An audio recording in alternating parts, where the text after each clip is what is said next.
You need to be seen. Your ideas need to be heard. Your value needs to be rewarded, and your wisdom needs to be shared. The question is, how comfortable are you in doing that? Do you let your words and ideas fly freely from you to impact any and all people who are hungering to hear them?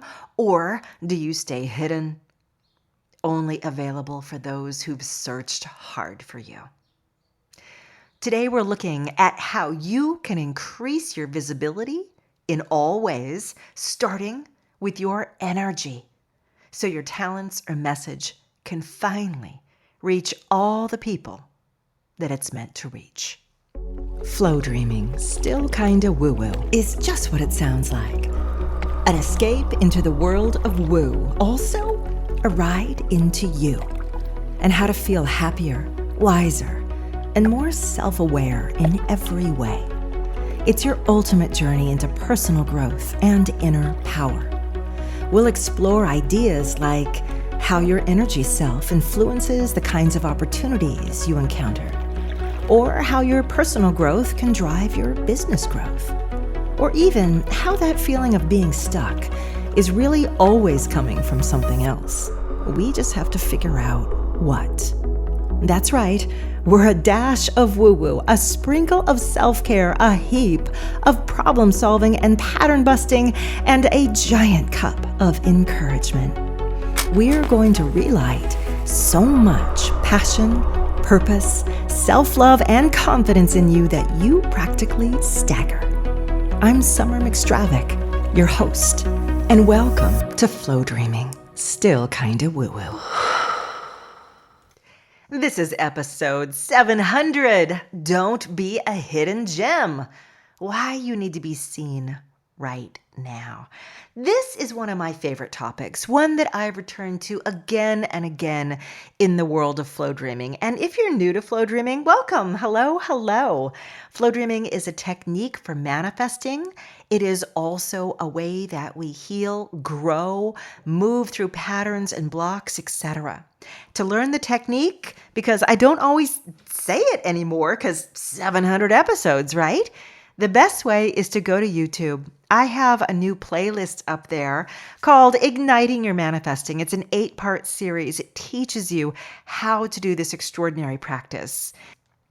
I just feel like I have to do a shout out for flow dreaming because so many of you are like, how come we're not doing flow dreams anymore every single episode? Well, because like I said, after doing about 400 of them, I figured, tell you what, either go to my archives or go to my website. You'll find 200 or more recorded flow dreams there. And these are energy activations. They are not meditation. They're actually manifestational practices. So go check those out. Anyway, I'm not here to talk about my flow dreams, but I needed to mention them because I've been getting some emails.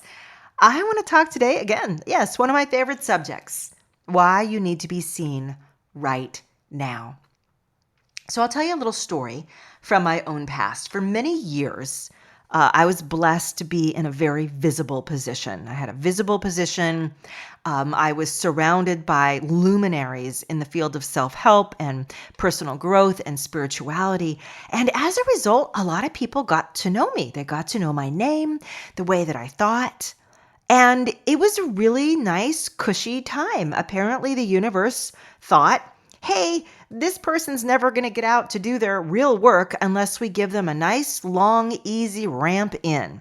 And I got that. And then one day, it was gone. Now, what happened is that I left the position. There's a long story there. You guys have my book, right? Stuff Nobody Taught You. Anyway, check it out. But I left that position. And I began teaching flow dreaming full-time. I began working with people individually and in groups, recording, podcasting, everything, right? Well, over time, I realized that I was skating on the fact that a lot of people already knew me.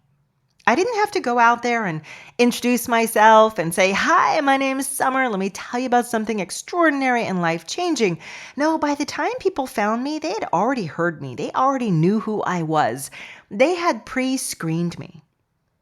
So they were reaching out because they were just saying, "I want more. Like, this is awesome. Tell me more."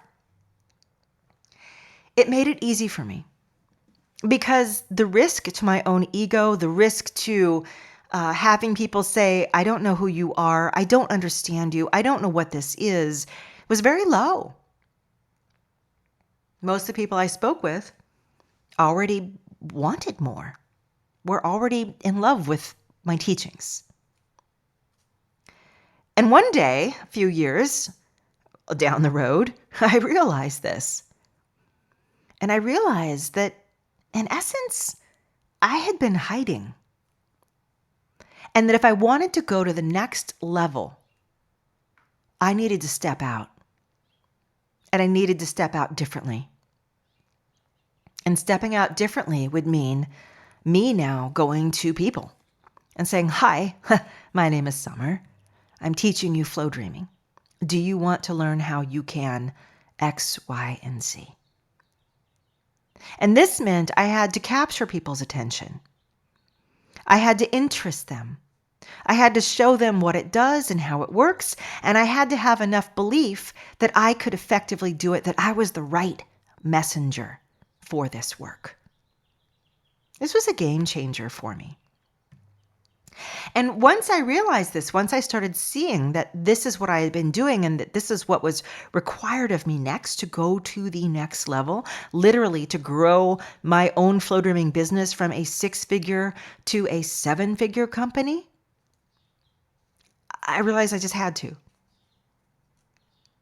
Now, once I did that, I started to see, like everywhere, like, you know how they say your eyes are opened?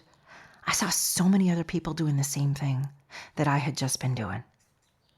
Just kind of like putting out that website, maybe putting up a few social posts, kind of seeing if there anybody'd bite, you know, like throwing that fishing line in the water. Does anybody like this? Am I in the right direction? I dare you to find me. If you find me, it must be divine providence. It must be, there are all kinds of reasons put on it to make the reason that you were so hard to find and yet you were found mean something.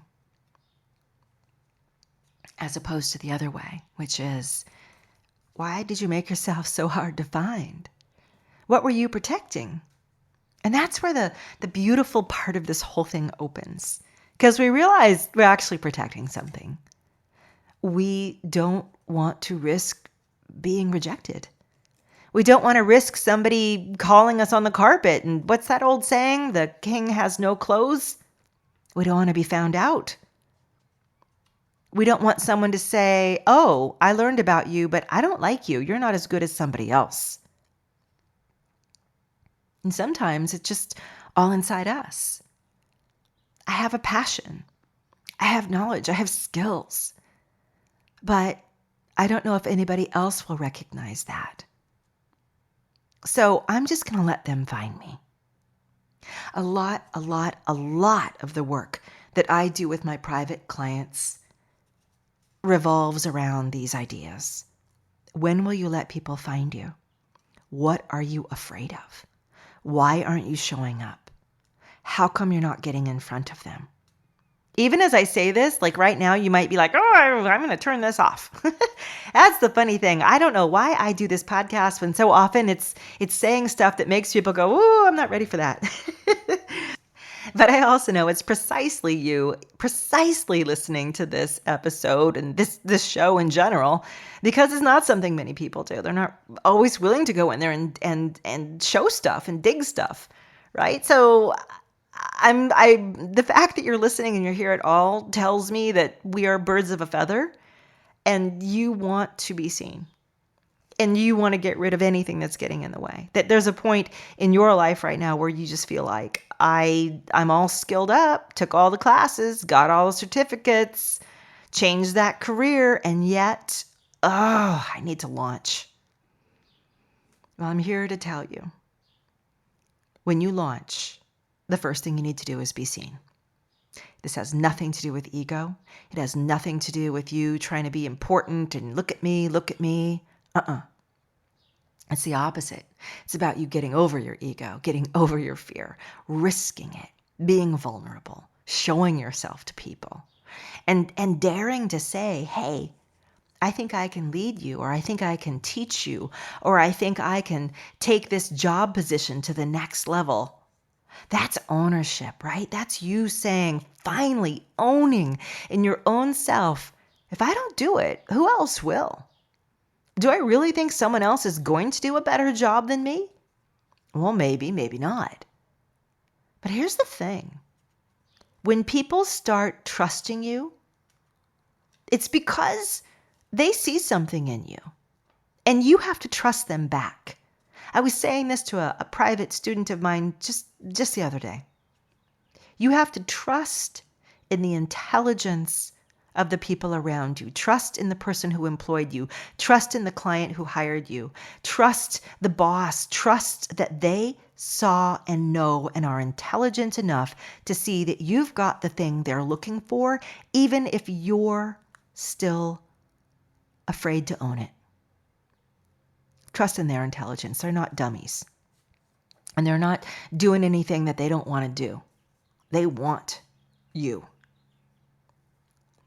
I hope I'm inspiring you, because that's my goal. I guess we're talking today a lot about mindset, but it's mindset plus energy set. Right? When you shift how you're feeling, everything changes. It means that, tomorrow when you're at work or when you're, talking with somebody in your family or someone you love, and there's that moment where you're like, nah, I'm just going to hold back. I'm going to let somebody else talk at the meeting. I'm going to not say that thing. Yes, I've got something to contribute, but not today. It means you're going to be a lot less likely to back off, and a lot more likely to find your hand flying up in the air and you realize, I'm sharing something and I'm being seen. Oh my. I want you to know that as soon as you start doing that, the universe will support you. Your greater self will support you. God, your higher power, it will all support you. It will support you. Why? Because it wants to see you grow. You want yourself to grow, to expand. You want to shift. You want to evolve. And how do you do that? By stretching into these new places. How do you stretch into the new places? By letting other people see you in motion. And that's another thing, right? That brings me to point number 2 today. We're often scared to let people see us in motion. We're scared when we think, oh, they're going to realize that I'm still figuring this out, or that maybe I don't have enough people in my group program and it's going to be embarrassing and I can't do it. I'll tell you, I've been doing this podcast for 19 years? You guys have seen me in motion. You've seen me grow up. You've seen my ideas mature and change. You've seen me the years when I said, hey, I am feeling not so great this year, and the years when I'm on fire. I've let you see me in motion. I could have pulled the whole catalog down and said, nope, I'm only putting up the best. You'll only see the best pieces of me. I don't. I want you to let people see you in motion. The same joy, the same hunger, the same feeling of, I get you. I see you. I feel you. That's what you want people around you to say about you. I saw you change. I saw you shift. I saw you grow into this. Oh my gosh, if you can do that, I can too. And you know what? That's what we're hungering for. We want role models of, I can too. You showed that? Wow, I guess I can too. When we hide, it's because we don't want people to see something. We're afraid, we're ashamed, we're not good enough. And when we hide, that hiding can go on for years and years and years if we're not careful.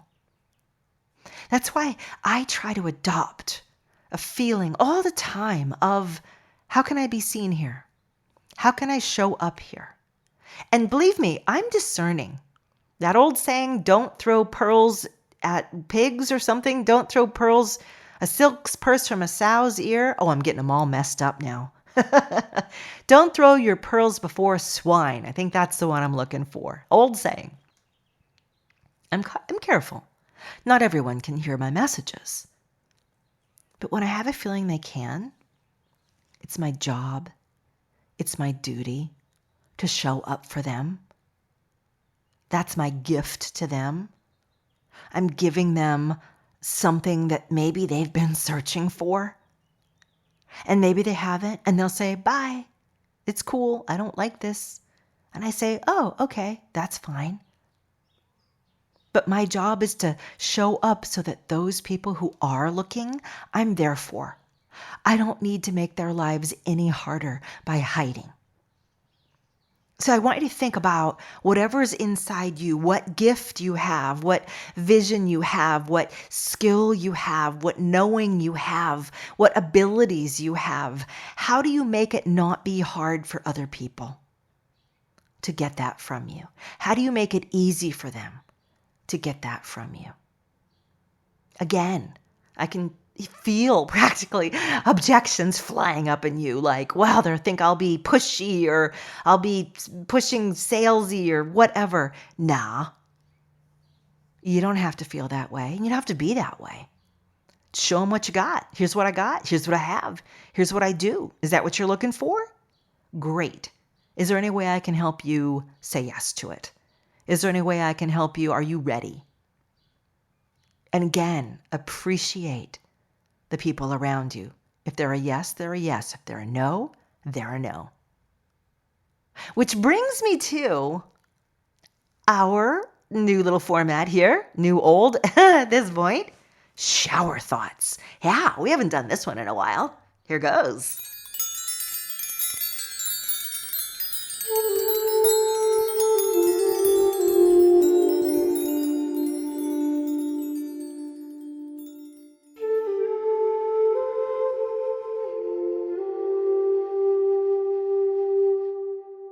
I admit I ran across this unattributed quote when I was out there searching the web, and I was like, yeah, that's exactly what I'm talking about today. It's called Hard Pill to Swallow. If they want to talk to you, they will. If they want to be with you, they will. If they want to make things work, they will. Don't let things be one-sided. It's not healthy, and it's not fair to you. So what this means in context of, our topic today is that if a person is a no, if they don't see your wisdom, if they don't see your beauty, if they don't see the worthiness of being with you in a relationship or even as a work peer, if they don't see it, your job is not to make them see it. Respect them, honor them, graciously bow out. On the other hand, sometimes we do that prematurely. We bow out, we duck down, we don't let ourselves be seen so that they never even have the chance to decide. And that's what holds so many of us back from growing big things in our lives. So ask yourself, where have you been on that? Where have you been on that scale? Is there something you can do right now to be seen in a bigger way? And I get you. Sometimes the ways that people tell us to be seen, we just don't want to be seen. Do you guys know how much I don't like social media? Oh my gosh. You've probably heard me gripe about it for years now. Social media for me, it's not so much that I don't like doing reels and videos and things. In fact, it's so weird. Like I'm on Zoom all the time, every week for hours and hours and hours with people and groups, and they're looking at me. They could be recording me. I don't care. You know what I don't like about social media? It took me all this time to realize. I'm not a short form content person. I know, that's kind of funny, right? But short form content, that means the Twitter, That means the short reel, the 3-minute aha. You guys, I like to talk, right? I like to open up things. Even when I write a blog, right? Or an email, you guys are going to get about 1,000 words from me. That's just my natural set point. When I say, when I write a flow dream or do a flow dream, it's going to be probably 1,000 words in there. It's my sweet spot. And what can you do when you're a content creator like I am, right? Some of you maybe are suddenly light bulbs going, aha, me too. I tell you what, don't let that stop you from being seen. Find the places where you can be seen like that and show up. And put out those blog posts that you find a little cringy or you're a little worried about. Put out those emails where you're thinking, oh, I'm saying too much or I'm letting them see too much. Put them out, put them out, put them out. This is really different than fake vulnerability. I saw a trend, frankly, of fake vulnerability going around, I don't know, 3, 4, 5 years ago, where every teacher and mentor and business coach and leader, people in my sphere basically were saying like, I'm going to tell you all the worst stories where I've bottomed out. And they'd say it's because I want to be relatable, but really it was more like you want to be clickbaitable. There's a way to say something, and you guys, you can smell it. We've all read and seen things like this, right? There's a way when someone's putting something out there and they're saying, look, I really struggled with this. This was hard. This is what happened. And maybe I'm still working on it. Or maybe I figured it out. But it's guileless. It's true. And then there's another kind, which is, oh, wow, ooh. And you can feel like they're trying to get something going in me. They're trying to dance in front of all the other dancers. They're trying to shimmy out front when maybe they don't deserve it. You can feel it. So I want you to feel calm and comfortable. If you can feel it in other people, you darn know when you're doing it yourself. And that means you're not going to. You're just not going to. So if you have some beautiful content to write or some gorgeous wisdom to share or even some reel to make, maybe you are short form. Maybe you have an amazing presentation or a pitch for the board or the charity. Let yourself be in it. Give people, as they say, the why. Let yourself be seen. And haven't you ever had that experience where a person is just dry and they're going on and on about the thing, blah, blah, blah. And then suddenly there's this little interjection of who they are or maybe what they're going through or why they're doing this. And you kind of perk up. You're like, tell me more. I'm interested. And then oftentimes they shut it back down again. Like, didn't want you to see that. Let's get back to the facts, the subject matter. You're like, no. I want to see that. Think about your favorite teachers in high school or college, right? Half of them, half of mine, they spent class talking about old war stories or just TV shows that they watched. All right, yeah, I did not go to a private high school. You can tell, right? I went to a nice public school. That was it. I got stories about TV shows my teachers watched. But it was interesting. And they were usually the best loved teachers. What I'm getting at is, if that's your objection to being seen, that I don't write that kind of content, great. Write the kind of content you write. Speak the content you speak. Do the work you do. Find the place that wants that. It's still there. And there are people still like me who like to be in that place with you. If your other objection is, I don't want to be seen like that, I don't want to be vulnerable like that, I'm going to reassure you right now. You're not going to be like that. The fact that you're already worried about it means you're not going to be that way. So just be you. Just go. Just be. Go be you. I want to see it. I want to see it in all your gorgeous, gorgeous, gorgeous glory. All right? Deal? Wonderful. All right. If you need help being seen, by the way, if you go to my website, flowdreaming.com, I have several playlists all about being seen. These are the emotional, energetic audios. You listen to them, you go into this flow space, and you practice this. Because like listening to me now, like your mind, you're kind of nodding probably in your mind to me, like, mm-hmm. But when you actually practice it energetically, oh, it really gets in. Like then it gets in where it's just going to be part of you. It's going to make it so much easier to shift all of your interactions from here forward. So go check it out. You can also get the app. Guys, I just got the app redone. It is faster, it loads faster, fewer crashes. It's great. It's in really good shape. So go check it out. You can find all these playlists on the app as well. And please work with them, enjoy them. Half the work we do in Flowdreaming is non-physical work, right? This podcast is just my way of opening up the ideas that I obsess on in my own growth, because I know if I'm obsessing on these, chances are other people are too. And in many cases, I've solved them to a degree. And that's what I share with you. I'm like, hey, if you do this, you're going to get to there. Let me show you how. Let me take you there. All right. Finally, I keep saying it, you guys. Me school, me school, me school, me school. I should have a jingle by now. Me school. Me school is where it's all at. It's where you get me live every single week. Small group of us, and we walk through a program that will really change the trajectory of your next decade. All the things that you've been waiting on or trying to do, you can break through. And I know people say, don't overpromise like that, Summer. I know, but the problem is I've seen so many people do this. It's like happened for so many people that I've become pretty comfortable saying things like this. Yeah. So if you have any doubts, don't have any doubts. Just, in fact, set up a call with me.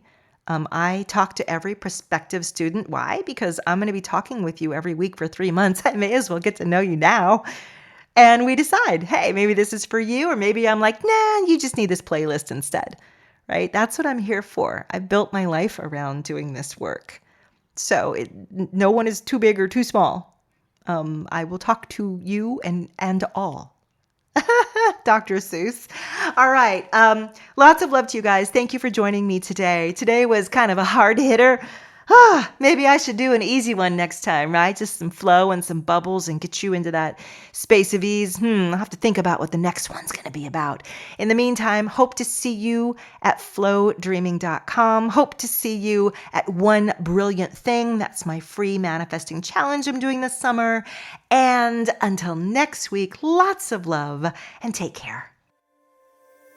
Hey, we don't have sponsors for this show yet, but we do have our parent company, my company. It's called flowdreaming.com.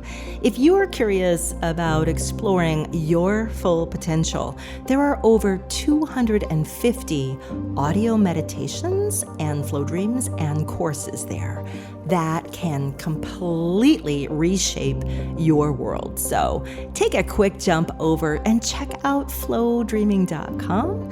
And with that, thank you so much for joining us.